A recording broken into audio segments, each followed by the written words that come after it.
নমস্কার বন্ধুরা, শিখা kitchen and ব্লগে সবাইকে স্বাগত। আমার আজকের রেসিপি রাঙা আলুর পান্তুয়া। পান্তুয়া খেতে আমরা সকলেই পছন্দ করি। আজ যদি সেটা বাড়িতে বানানো হয় তাহলে তো খুবই ভালো হয়। তাহলে দেখে নেওয়া যাক। এখানে আমি 500 গ্রাম রাঙালু বা মিষ্টি আলু নিয়েছি। আলুগুলো ভালো করে ধুয়ে নিয়েছি।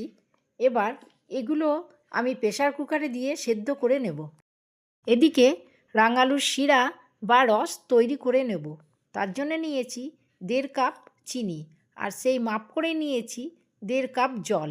এবার চিনি আর জল খুব ভালো করে ফুটিয়ে নেব। এখন দিচ্ছি 2টো এলাচ। এলাচটা একটু পিষে নিয়েছি। এখন দেবো 1 টুকরো লেবুর রস। লেবুর রসটা দেওয়ার কারণ চিনির শিরাটা জমাট বাঁধবে না। চিনির শিরা হয়ে গেছে, এবার এটাকে নামিয়ে রাখছি। এদিকে রাঙালু সেদ্ধ হয়ে গেছে। রাঙালুগুলো ঠান্ডা করে খোসাটা আস্তে আস্তে ছাড়িয়ে নেব। সব রাঙালুর খোসা ছাড়ানো হয়ে গেছে। এবার একটা গ্রেটারের সাহায্যে আলুগুলো গ্রেট করে নেব।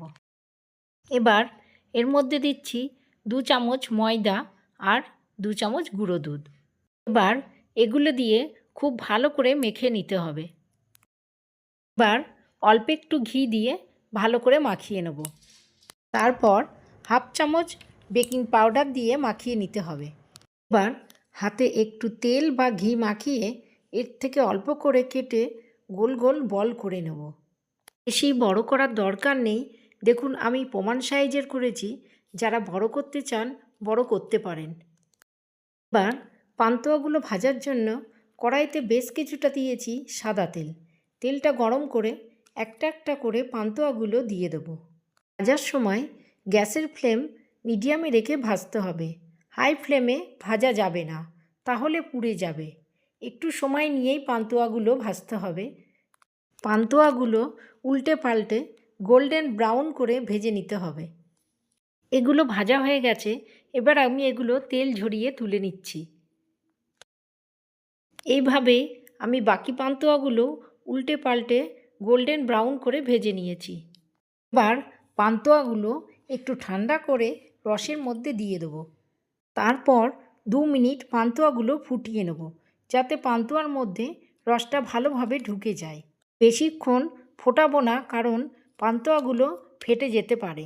এবার একটা প্লেট চাপা দিয়ে 5 মিনিটের জন্য রেখে দিচ্ছি। 5 মিনিট পর আমি পান্তুয়াগুলো একটা একটা করে প্লেটে তুলে দেখাচ্ছি কেমন হয়েছে। আমার আজকের রাঙা আলুর পান্তুয়া রেসিপিটা যদি ভালো লেগে থাকে তাহলে একটা লাইক, শেয়ার আর কমেন্ট করবেন। আর আমার চ্যানেলে নতুন বন্ধু হলে চ্যানেলটা সাবস্ক্রাইব করে নেওয়ার অনুরোধ রইল। পাশে থাকা বেল আইকনটা অবশ্যই প্রেস করে দেবেন, কারণ চ্যানেলে আমি যখনই নতুন রেসিপি দেবো আপনাদের কাছে খুব তাড়াতাড়ি পৌঁছে যাবে। ভালো থাকবেন, সুস্থ থাকবেন। ধন্যবাদ।